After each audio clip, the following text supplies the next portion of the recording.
that's maybe a definite difference between like pro and amateur, where I feel like in the amateur world, it's a lot about what you talk about. You know, if your FTP goes up, like things are going well.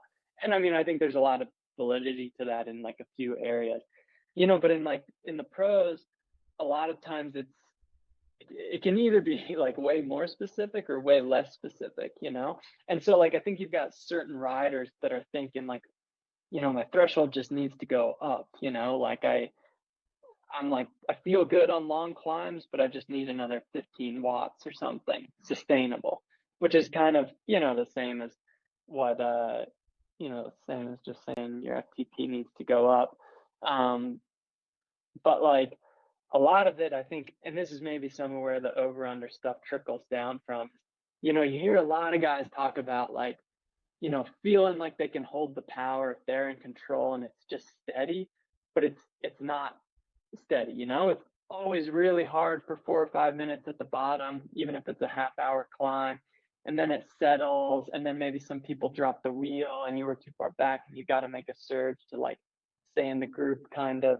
So I think there's a lot of like trying to translate even like, okay, you've got your FTP, but then like in races, it's almost like you could look at the file or the person could look down in the power meter and say like, yeah, I mean, like in training, I can do whatever 400 for 20 minutes, and like it's not easy, but I can do it a lot. And then in this race, we were just doing like 370, I got totally dropped. But like what they're not seeing, or like it's like every hoop you have to jump through before that moment at which you got dropped at 370. So it's not that like their FTP is way too low. It's more like the resistance to all this higher lactate efforts is a problem. You know, it's like a lot of people can gradually raise their FTP, but if like it bursts over the top of it, really put them into the red, then it's hard. So, I mean, I think there's different ways to come at it from, but I think one idea that's kind of interesting is to look at like the relationship between like best 5-minute power and best 20-minute power. Because like most people's best 20-minute power is going to be some percentage of their best 5-minute power that's like 80 to 85%. And if that 20-minute power is a really high percentage of the 5-minute power, like 90 to 95% or something, they're probably just either they just haven't generated the data, so that's like always something you can say, but let's just say like all the data is realistic. They're probably a bit more limited by like sort of their VO2 max, like their max aerobic ceiling, than their sort of endurance or like ability to sustain, you know. And I think there's a bunch of different terms for it and different softwares where people look at it different things, but that's the simple way how I think of it. Or other way around, if the 5-minute power is really high and the 20-minute power is really low, then they kind of good VO2 max, but like they're limited by their ability to sustain. And so I think then if you divide it up into one or two of those simple bins, you kind of can pick a direction that you need to focus on a little bit more if the goal is to raise FTP. So it's like if you think, you know, you crush tempo workouts and like your endurance is great, but like just like kind of can't get it higher, that person probably can benefit from a lot of VO2 work, maybe comboed with like some tempo or like long stuff so you still maintain some duration, and then like back that out into like, okay, now let's practice a little bit, do some 20-minute efforts, kind of like 10 watts below your threshold, some that go over and above, because I think that's another interesting way to train VO2, because you mentioned stuff like, I call it broken VO2, like 40/20s, and like steady VO2, like 4 times 4 minutes or something.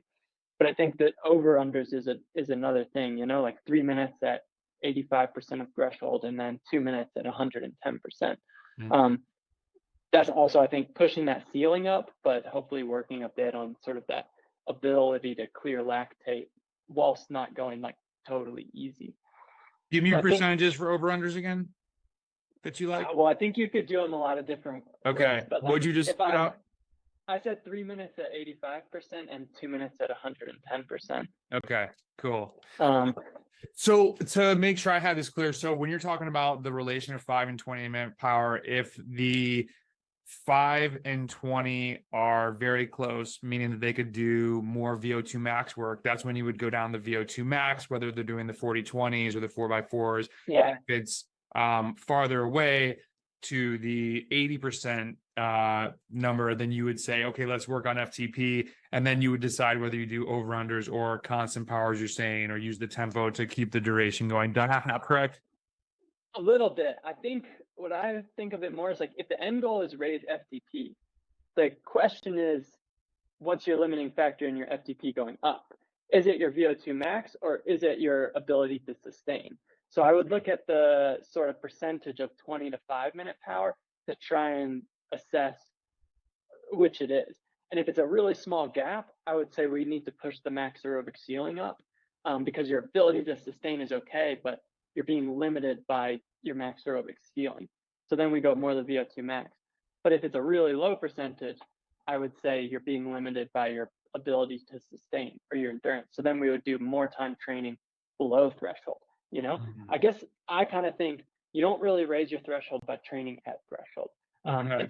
It's a product of some combo of time spent above and time spent below, and how good you are in both of those areas, and how they combine is sort of some equation that produces the power you can hold for 20 minutes. I think there's definitely some element of needing to practice that, like, you could do a bunch of VO2 max work and do a bunch of tempo work and be like, oh, percentage wise, I think, what I could do for 20 minutes is about this. But if you haven't touched that power at all, I mean, some people are just great at it. It just comes to them naturally. Just sitting right on the power is what they're best at. And they don't need to ever do that. And they could, jump on a climb and they're going to do that effort really well. Other people, I think there's definitely some degree of. Just went out.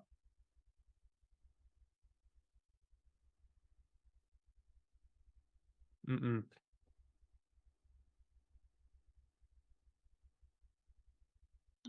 Yep, it's back. Yep, you're back. Okay, it's back. Yeah, whatever you click when you like maybe the mouse or something. I don't know. Well, that was my headphone thing. Like, I just put one away, but I think most people don't improve their threshold by trying to ride at like 2 times 10 minutes at 98% and then 15 minutes. And I feel like that was really the school of thought when I first got into training. I first got a power meter in 2008, and that was really the school of thought then, like 2 times 20. I guess a lot of like sweet spot work, which would be a little bit farther below threshold, but I feel like a lot of people did that. And to me, what I consider that now is like practice.